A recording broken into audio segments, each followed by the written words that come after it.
Welcome to episode 115 of the Sleep Whisperer podcast. Autumn Smith is the co-founder of Paleovalley and Wild Pastures. She holds a master's in holistic nutrition. She's a certified eating psychology coach and a certified FDN practitioner. Autumn's passion for health began with her own struggles with IBS and anxiety. Despite a career as a professional dancer and celebrity fitness trainer, her own health was in shambles. Desperate for a cure, Autumn and her husband Chaz stumbled upon the paleo diet in 2011, and within a month of beginning it, Autumn's health was completely transformed. Autumn then made it her mission to share this information she had learned with as many people as possible. We've done several episodes on micronutrients and sleep. Each one of them has in-depth information. You can scroll down the show notes and listen to several more episodes. This one is unique in that we look at all the several common misconceptions and break down concepts such as RDA and the myth about not needing as much protein. This episode takes a peek into specific nutrients, what deficiency looks like, how it interplays with sleep, and where can you get it from. Autumn is a star in navigating tricky areas, and it is clear why she is so successful at what she does. When it comes to micronutrients, sleep and mental health are very similar. Before going into medication and worry, assessment of challenges must first begin with assessing the state of micronutrients in each person. The problem in the space of sleep and mental health is not looking at these as predisposing causes or triggers of challenges themselves. Addressing micronutrient deficiency can be powerful ways in which you support the body to restore balance by itself. Enjoy this conversation with Autumn Smith.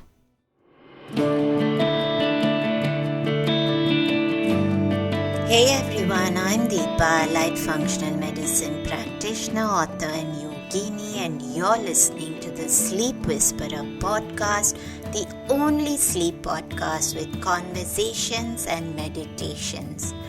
I'm on a mission to share profoundly insightful sleep conversations with global visionaries that merge together functional medicine and ancient wisdom.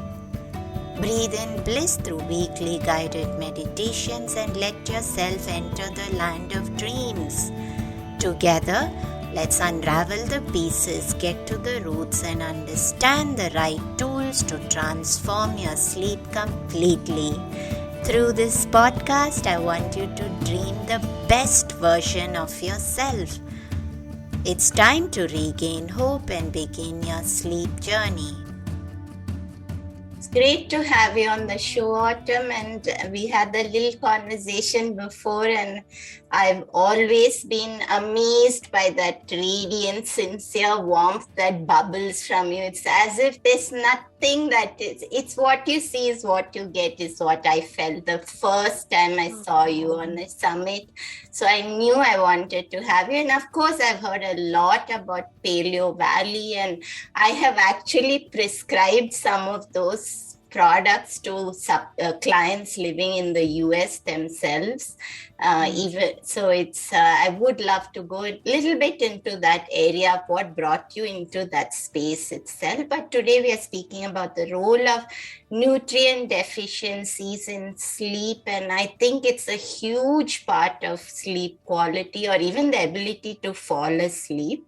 Because typically the people struggling with poor sleep are those who have some form of restrictive diet or who are not conscious about seeing that their nutrient status is taken care of. And before we go in, Autumn, I must ask you also to interweave something which is a concern to me, that a lot of people seem to think that supplements are pills and they've got a mental block against taking them. I know I struggle with a lot of clients who feel, I don't want to take these pills. However, these are the same people who are on antidepressants for several years, and they don't seem to understand the difference between pills and supplements. And when I try and describe that it's just micronutrients, it's vitamins, minerals, sometimes you can't get the therapeutic dose from eating food, or maybe you need it in a higher dose for a specific reason. So I would love for you to interweave this into our conversation and why nutrients are so critical, not just to sleep, but to mental health, overall health. So let's start a little bit about how did you enter this space? Yeah.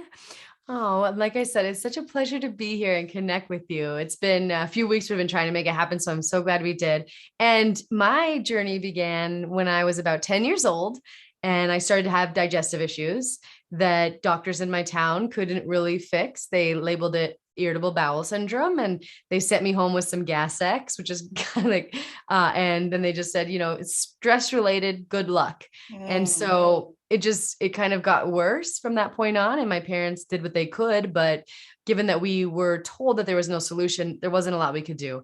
And then in my teens, as life got a little more challenging, I started to develop mental health struggles. We now know there's this brilliant and beautiful connection between the brain and the gut. We weren't so savvy to that relationship at the time. So my mom and dad obviously got worried, and I went on antidepressants, and they really didn't work for me. They didn't work for me at all. I felt like a different person. I was a zombie. I had my head down on my desk. And when that failed me, then I started to think, well, I don't feel good. My life's unpredictable. I can't always be social, and I don't feel like myself. So what do? I got into substances, drugs and alcohol and smoking, and just trying to manage this kind of unpredictability and anxiety that I felt. And I did that until I met my husband, essentially, and was smiling all the way through it, just suffering in silence. And he took a look at me once we moved in together and said, wow, you're in a lot of pain every day. Wow. And you're still working. And I was actually, as a fitness trainer, I was still working out 6 hours a day, doing it with a smile, but my skin was breaking out. My stomach looked pregnant after meals, and I would crumple into a ball after work and cry a lot of days. And I just thought that was normal, or what I needed to expect. And he didn't want that for me. And so he got on the internet, and we found dietary solutions back in 2007. People were seeing that when they changed their diet, digestive issues went away. And that's why I initially began to change my diet and become so fascinated. But what I didn't anticipate is that my mental health would change so significantly. And I just basically had a whole new lease on life. And so I decided to quit my job as a fitness trainer and go back to school. I got my master's. I did a few other programs. Right now, I'm getting my doctorate, all in holistic nutrition. Basically, I just became so inspired about the healing power of food and how much power it has. It's literally the backbone of our health, right? The cells, everything we're made out of is made from food, right? We're breaking it down. Our sleep quality, I mean, exactly, when we don't have these nutrients, our health suffers in multiple ways. And so we started in physical products with Paleovalley because we wanted to make a really holistic lifestyle accessible, because I thought, I can talk all day about nutrients that matter, but when at the end of the day, people don't know where to get them. And that's why we went into physical products and created Paleovalley to help people find simple ways to make their life and more healthy. Lovely, Autumn. And I mean, see, the thing that, and you said right there about your own story about how your mental health just shifted after that. So I will come to we'll talk a little bit more about that whole intersection between nutrients and mental health, and also why people should consider looking a little deeper at nutrient deficiencies before starting antidepressants, or at least try to support side by side. I know that when I shared something like this with someone who went and shared it with a psychiatrist, who got very upset with me that I brought this up, but I think it is a growing concern that we cannot. I've had 8 out of 10 women in the last 1 year who have come to me, who've been on antidepressants. 2 of them were in the healthcare space themselves, which was really baffling to me. So we'll come to that a little later. But how do nutrient deficiencies and sleep quality interplay with each other? And I must ask you, is it bidirectional? Does poor sleep also increase nutrient deficiencies within our body? And then, of course, how do nutrient deficiencies prevent our ability to fall asleep or have optimal sleep? Yeah, there's a lot of interplay. Like I said, nutrients are literally the backbone of vibrant health and sleep. And there's several nutrient deficiencies they've seen in research that seem to increase one and decrease one, or increase the ability to have worse sleep outcomes. So essentially vitamin D and calcium and magnesium, and there's some research around iron and zinc and calcium again. In terms of non or REM sleep specifically, but when we don't have our nutrient bases covered, hundreds of different things don't happen, right? There can be neurotransmitters that aren't created properly. When we eat something like a tryptophan, which is an amino acid, then that is converted to serotonin, which is kind of that relaxing neurotransmitter that a lot of people, or it is hypothesized that a lot of people are deficient in, which is why we are actually trying to replete those levels with medications of various kinds. But serotonin is also on the pathway to melatonin. And so when you don't have B6 and adequate tryptophan and on, these pathways can't come to their completion and your sleep can suffer. Like I said, calcium has been found to, or calcium deficiency, interfere with REM sleep. People who have iron deficiency seem to have shorter bouts of sleep. So the sleep duration, even under 5 hours, seems to be a big problem. Zinc as well seems to shorten sleep quality. B12 is funny because it has contradictory research around it. We're not quite sure exactly how that will play out, but some says that it actually improves sleep when you have enough, and others say that it can make you a little too alert. And in fact, I must stop you for a second, Autumn, because I had Dr. Michael Murray on one of the episodes who spoke about B12 in sleep. And what he said was he uses B12 and melatonin therapeutically for sleep, but he uses it in a specific way. Sometimes when people are struggling with poor sleep, they have challenges with being alert in the morning. So he uses the B12 in the morning to raise cortisol and boost activity, and then he uses melatonin at night. And he said this interplay between the two is what corrects the circadian rhythm, where people are more alert in the morning and they're better sleeping in the night. So I think it's also about just maybe in research they've looked at B12 usage at night and then connected it to being more alert. Yes, but we want it to be alert in the morning. And I think how we are in the morning also decides how we are sleeping in the night. So I just wanted to mention that there as well. And of course, you mentioned zinc and iron. So I did want to also ask you, because I've had several people who've come to me, even young girls, 12-year-old girls who've been on antacid usage for a couple of years and their ferritin levels have crashed. So, of course, we've got that whole area as well. But go ahead. I'm sorry to have interrupted you.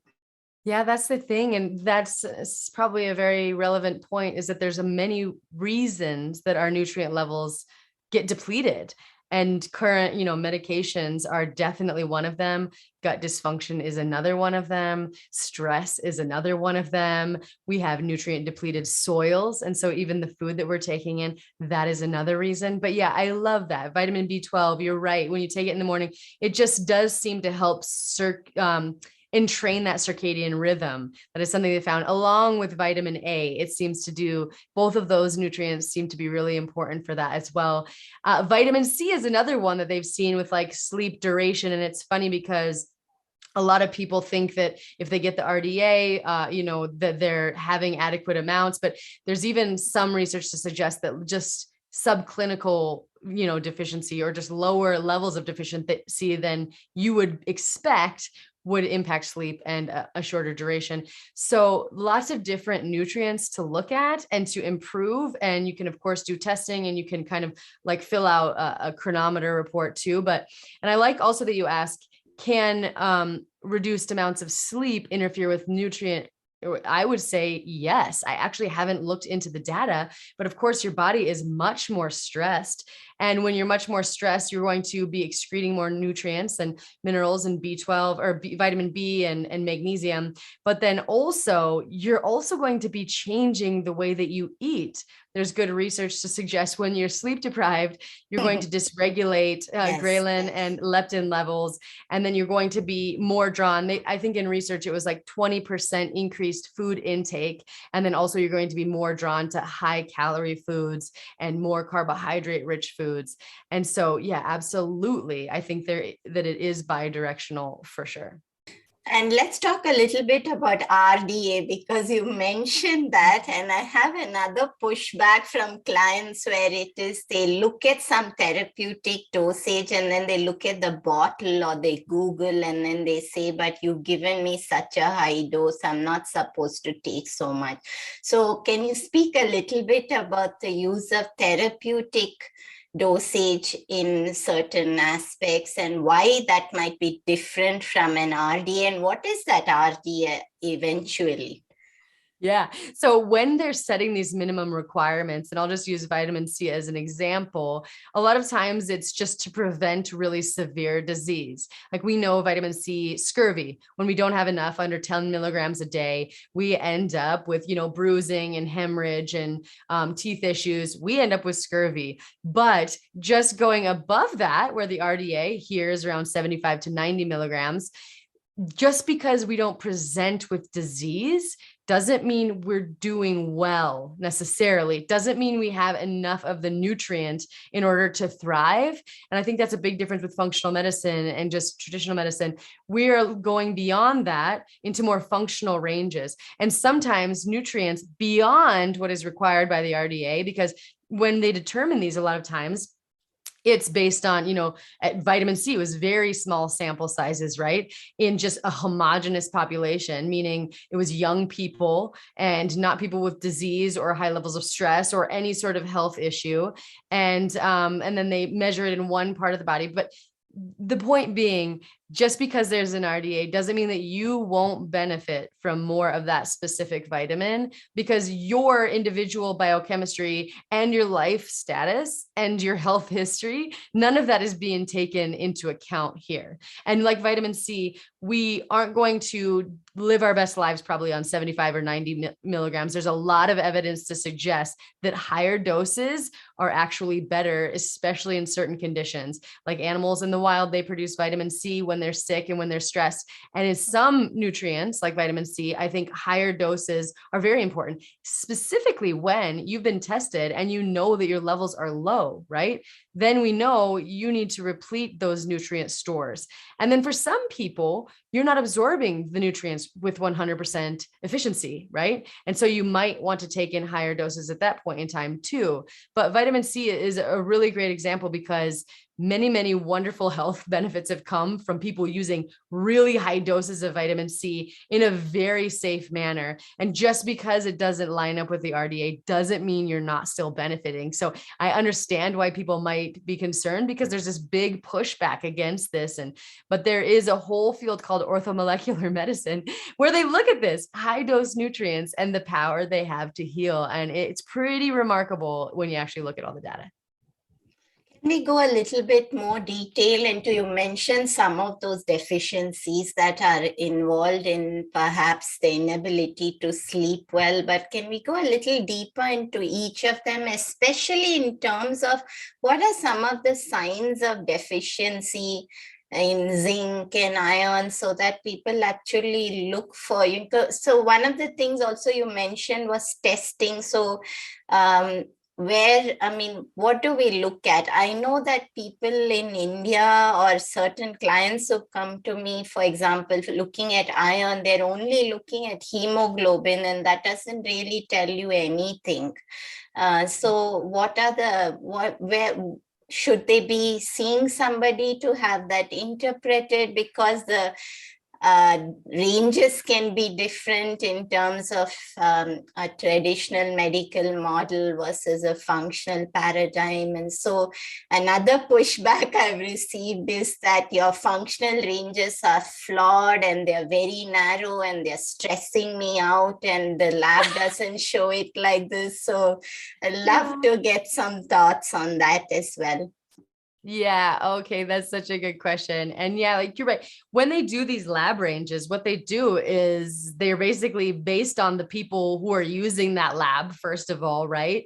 And oftentimes when people come to a lab, they're not feeling their best, right? And so we can't necessarily assume that the middle of that range of a sick population is an ideal range, or that is probably not your goal necessarily, right? And they change based on the lab. So there's that. And also to functional medicine ranges, yes, they're definitely more narrow, and they're a goal. You don't have to be there all the time, just taking small steps, but they are more indicative of what you want to look for in terms of optimal health, rather than just being smack dab in the middle of some lab reference range. Okay. So when it comes to micronutrients and sleep, one I don't think I mentioned at the top was vitamin D. And this is really important. They've seen people who have low levels of D have worse sleep quality and less sleep. So in terms of signs that you might have low levels of vitamin D, you might have bone loss, maybe mood issues, joint and bone pain, fatigue. You might have seasonal affective disorder. Those would be signs. Immune dysfunction. We know that vitamin D is actually more like a hormone. And so you could have any of those signs, and that would be indicative of vitamin D status being a little bit low, suboptimal. Now there's, people will kind of quibble about exactly where you want your vitamin D ranges to be. And what I say is most of the time I have people start with sun exposure when you can. And then I often do cod liver oil. And then I save doses if you need to raise the levels. So vitamin D is really, really important, but it's important for so many other things too. When it comes to iron, it's really interesting. Like I said, sleep duration is one thing they see with a lot of iron issues, and also restless leg syndrome too. Most people tie that to magnesium, but it can also be a thing with iron. And Yes. so and iron deficiency, like you said, it's pretty rampant. It's actually the number one worldwide deficiency. And you can have things like fatigue and GI distress and even concentration issues and learning difficulties and just, feeling out of breath. Those would be signs that you have an iron issue. And interestingly enough, one of my favorite ways to actually get iron levels where they need to be is with liver. And I don't know if you're into that, but liver in 1934, there were some Nobel Peace Prize winning physicians, 3 of them actually, and they won an award for finding that liver was actually able to correct anemia. First, they did it in animals, I believe, and then 2 physicians later showed it in human beings. And it was basically because of all of the other nutrients, the vitamin A and the copper in the liver, in addition to the iron. And so it's, again, that synergy, because I know a lot of times iron supplementation can be difficult and constipating and on. But so that would be an iron thing. Zinc issues would be like slow wound healing. You might have a loss of taste, a loss of appetite. You might have growth issues. And zinc is another one of those that they've seen, at least in the studies that I've read, to have be associated with less sleep, having shorter sleep duration. And zinc is another one of those things that you can definitely supplement. You want to keep it in balance with copper. But I also like to just I'm a very food focused practitioner and clinician. I always start with food first. And so things like oysters and again, high quality organ meats would be good, pumpkin seeds and things like that. Also, when it comes to sleep, vitamin B12, like we talked about, great sources of that would be liver and oysters. And this is an animal product specific. So even chicken and turkey, you can get B12, lower levels of B12, but basically, and like you said, it entrains your circadian rhythm. And testing can be interesting because a lot of times you will have B12 deficiency before it will be picked up by your physician necessarily. And other ones that we might, protein would also be a really good one to say. Protein, there was some I was just going to tell you, Autumn, that I had 2-3 days of very erratic schedules, and I had terrible sleep. And then yesterday in the evening, I decided I had had enough because I've been under these vague time zone calls and it was really getting too much to have 3 nights of poor sleep.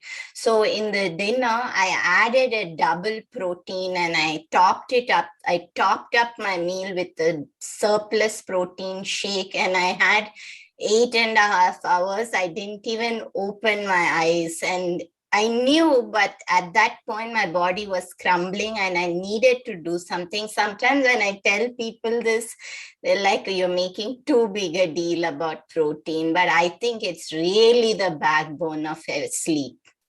Oh my gosh, I'm so glad you brought it up. It's one of my favorite topics. And it is my goal to get people more comfortable with aiming for like 90 to 100 grams of protein per day. And when they looked at the RDAs, they're really low. When I say you need 100 grams for healing, they think I've lost my noggins. No, I am so on your team, because when they look at these, when they set these recommendations, again, they set them on a man and a woman who, I think looks like a 125-pound man and 155-pound, 155-pound man and 125-pound woman. And these are just smaller people, and they're basing them on nitrogen studies, which aren't always that consistent. And yes, in times of healing, in times of stress, if you're looking to lose weight, if you're having mental health issues, protein, if you're having sleep issues, of course, protein is one of the most powerful nutrients. And signs you might not be getting enough would be like an energy roller coaster, right? Brittle hair and nails. You might be hungry all the time. And like you said, you might have sleep issues. So they've done studies and they found like low levels of protein intake. I think it was in this particular study, below 16% of your daily intake was associated with like not being able to sleep as well. But then also for some people, having more than that seemed to make them a little bit more alert.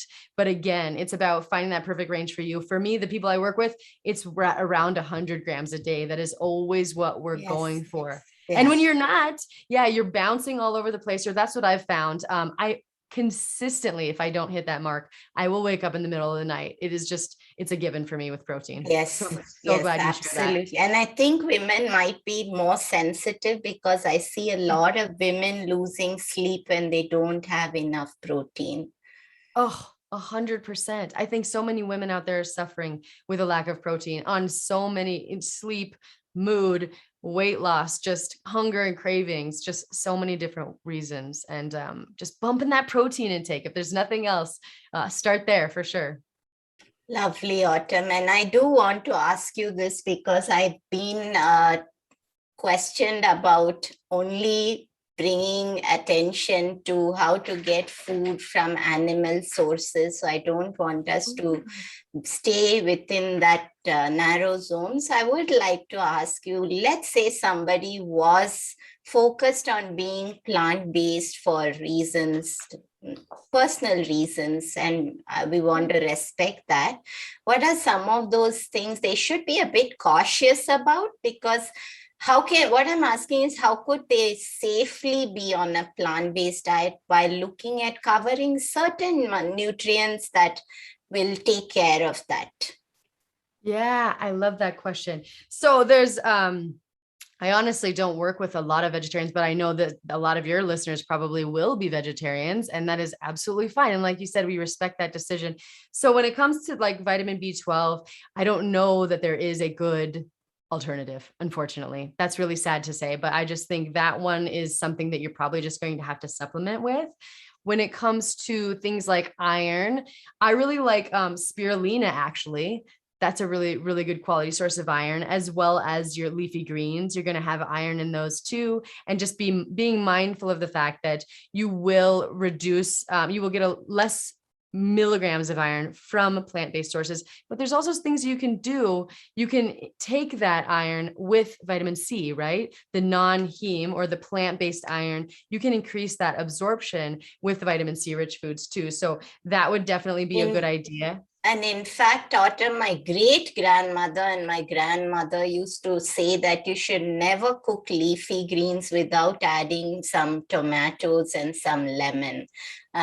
what's that? I mean, that's just ancient wisdom. They didn't have any science to it, but they just used to say that. I love that. See, exactly. There's so much wisdom in tradition, right? That's beautiful. And then when it comes to like omega-3 fatty acids, I know that you can do, flax seeds and things like that. And that's going to give you the precursor. I know there's like algae oil in terms of like a DHA supplement. So you could get something there too. And in terms of vitamin C, you can definitely get that pretty clear from plants, obviously. And vitamin D, you can get, fatty fish. You might actually, you're going to have to probably supplement unless you're a vegetarian and you can do egg yolks. Egg yolks would be a really, really great source of vitamin D for people who wouldn't want to eat actual flesh, if that's a possibility for you. And if you're someone who does dairy products, that could be a great alternative as well. Beans and legumes are great sources of some of the minerals that we've been talking about, and as well as folate, B9. We haven't talked a lot about B9, but that is also a nutrient that I see a lot of people deficient in that can definitely affect mood. And so legumes would be great, chickpeas, things like that. And is there any other particular nutrient you were thinking of, or are those I think you covered everything. That was pretty good. But yeah, that's what I say, that when it comes to omega-3, sometimes there is a belief among many people who are plant-based, because sometimes people are prompted to go plant-based based on a family member or a friend telling them to do so, or just being swayed by the movement that's growing so rapidly, that they forget that you need to have a little bit of caution. And then, when you bring attention to that, sometimes they seem to feel offended by it. But I just want to say that if you do want to go plant-based, please do so the right way, so that you don't incur those deficiencies, because a lot of people who are on antidepressants have come from a plant-based diet. And I'm not saying that to offend anybody, but I just want to say that even if you are diagnosed, I'm not saying be anti-medication, but do look at trying to cover these nutrients, and you covered that beautifully. Can I just say, I'm so with you. And I think the big concern is vitamin B12, right? I think that's the big one. And then calcium also can be an issue if you're not doing dairy. And like you said, vitamin D is the big one too. And we've covered that, they're less available. But protein, I actually interviewed a vegetarian researcher this morning, and and she is obviously a proponent of the vegetarian diet, but also recognizes that, yes, there are definitely nutrient deficiencies and it's harder. And she even proposes that we should raise the RDA for specific nutrients because of those deficiencies, or the fact that it's harder. I think in one piece of research that we talked about this morning, she urged people, especially people who are athletes, to have 20 grams more of protein every single day if you're going to be relying on vegetarian sources. And so it isn't that you can't do this. We would definitely never tell you that, but it is easier to become deficient when you're not eating animal proteins, because unfortunately they are some of the most nutrient dense foods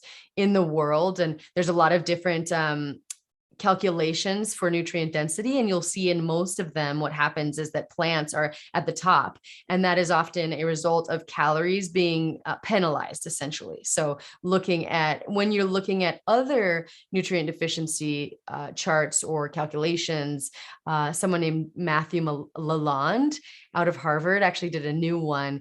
And he basically took away that penalization for calories and said, look, we need foods with really high calories that are also nutrient dense. And when you look at that rating system, you have things like organ meats, and then herbs and spices are like number 2, basically. And then you have seafood, and you have raw vegetables, and you have fruits way down, and grains are like some of the lowest foods down there. And that doesn't mean they don't have value, but it does mean that you're going to have to eat more calories and probably be very mindful about your intake if you want to kind of cover all your nutrient gaps. And the way that I have people do that when I work with them is work with Chronometer. It's a free tool. There's this software, CRONOMETER.com.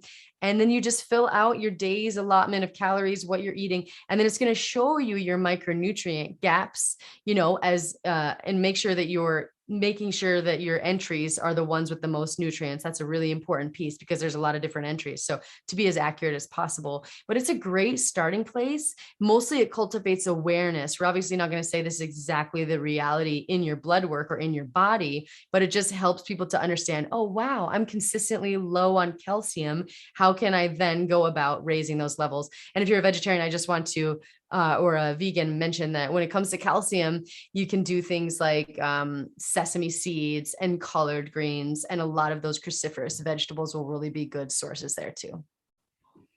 And so, Autumn, I know that we're almost at the end of our time together. It was great conversation, but I would love for you to just close this by telling us a little bit about what do you think are some of the baseline nutrients that you feel people should keep a watch on? And is there something that do you believe that everyone can be supplement free? Is there some basic nutrients that people need over and above a great diet? I totally agree that supplements can't outsmart a pathetic diet. I'm not asking about that. How can we improve our optimal health with the intersection between a great diet and the right baseline supplementation is what I'm asking you. Yeah, I definitely think, I really wish you could get all the nutrients from food. And unfortunately, in today's environment, we have less nutrients in our food than ever before. We have to eat, I think, 2 times the amount of meat, 3 times the amount of vegetables, and 4 to 5 times the amount, 4 to 5 times the amount of vegetables, 3 times the amount of fruit to get the nutrients that we did back in 1940. So I just don't think, and especially if you're eating a more standard American type of diet, your audience might not be, but some people are, where not only are we having fewer nutrients, but it's being crowded out by heavily processed foods that literally contain very little nutrition. And so I do think there is an absolute case to be made for supplementation, especially for specific nutrients.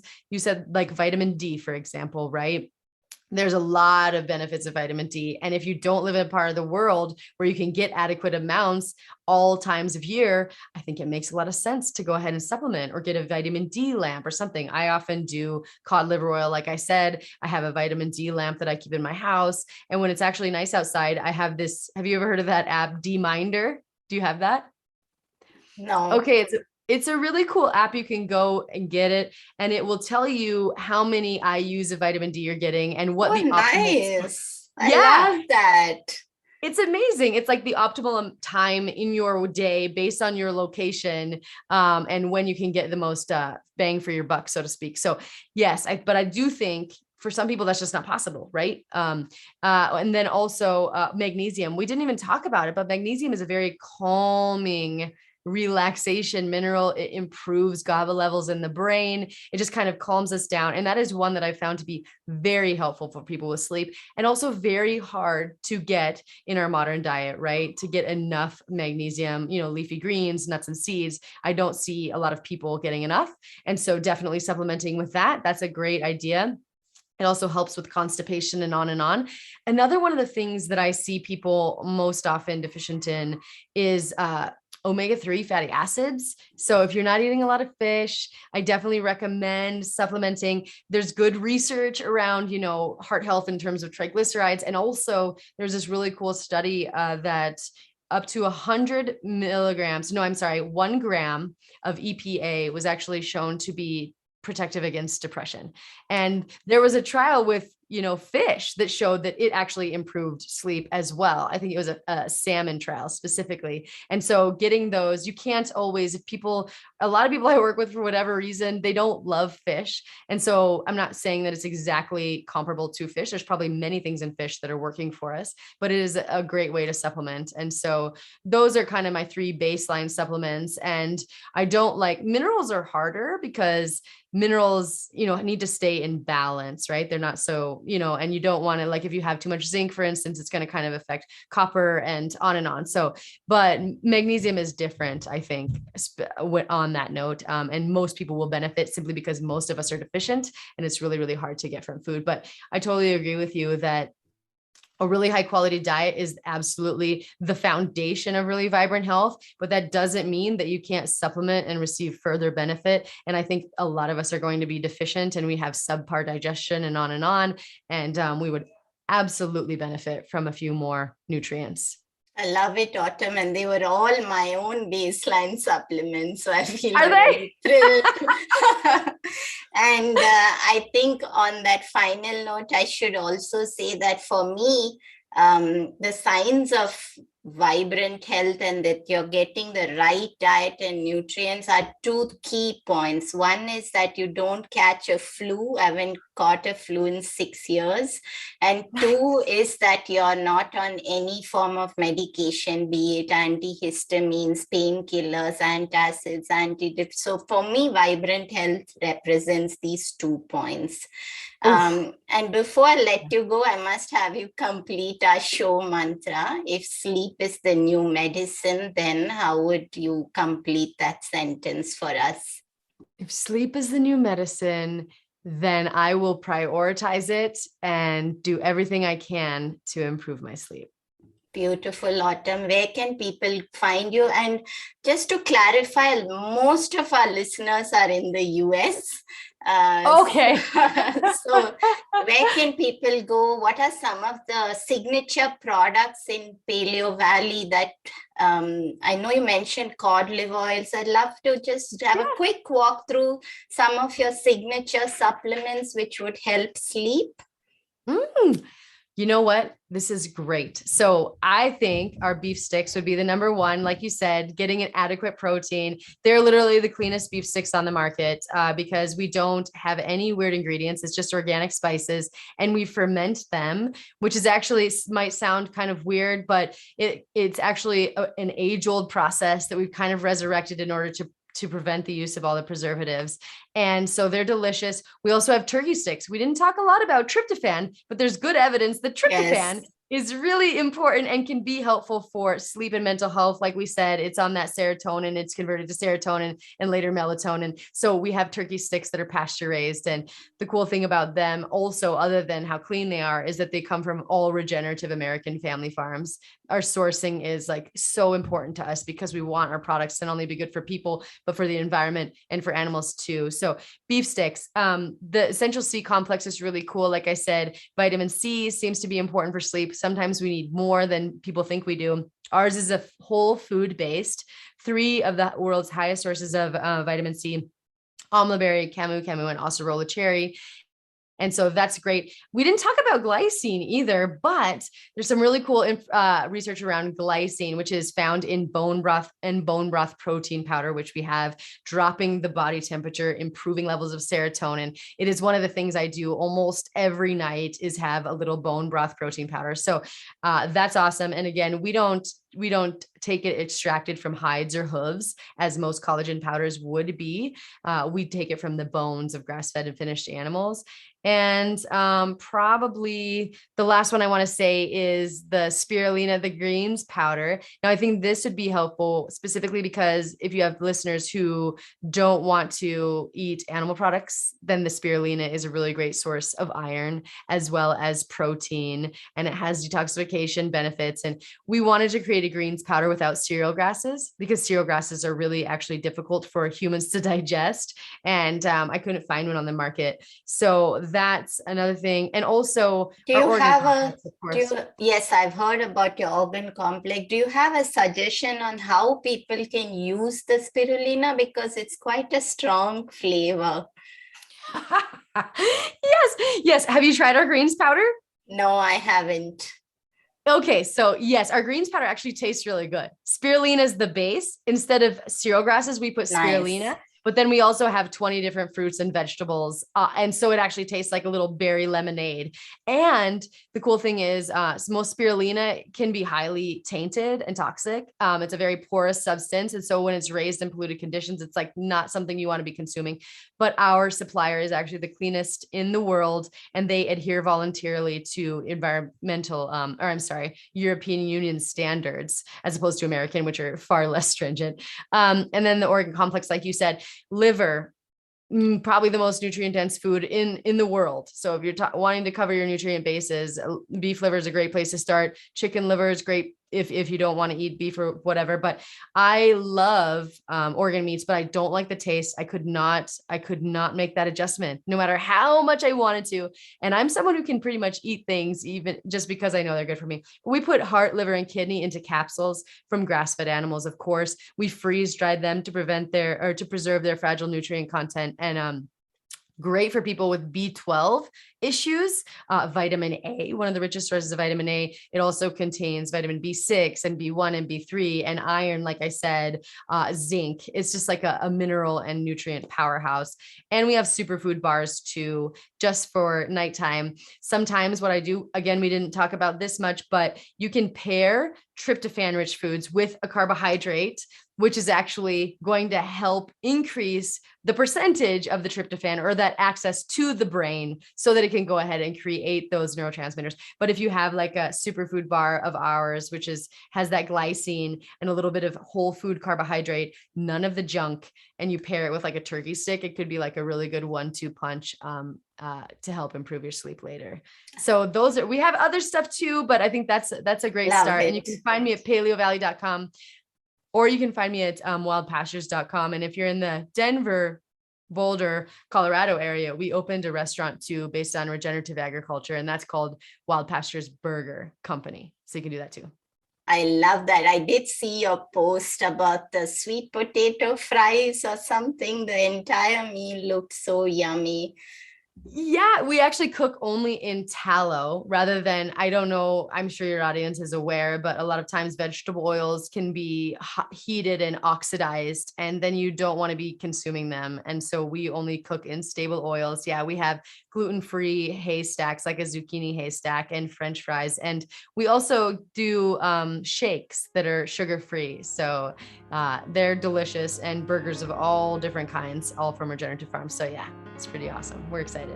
Beautiful, Autumn. Thank you for being here today. And I know that I'm going to actually ask you a little bit about some of these products you mentioned, because I haven't prescribed some of them to clients in the US, and I would love to do so. So I'm going to pick your brains afterwards. But I would love thank you for being here. It was an absolute pleasure having this conversation with you. Yeah, thank you. Thank you. Truly an honor.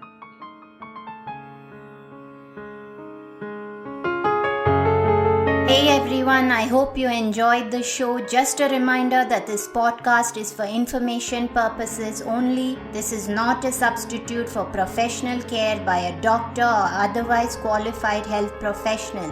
This information is provided on the understanding that it does not constitute medical or other professional advice or services. If you are looking for personal help on your health journey, do seek out a medical practitioner. Please do make your own healthcare decisions based upon your research and in partnership with your doctor or otherwise qualified healthcare professional. It is in no way intended as medical advice, as a substitute for medical counseling, or as treatment or cure for any particular health condition. Be sure to always work directly with a qualified health practitioner before making any changes to your diet or lifestyle that may feel out of your realm of comfort or understanding. If you are looking for an allied functional medicine practitioner, do seek out more information on www.phytothrive.com.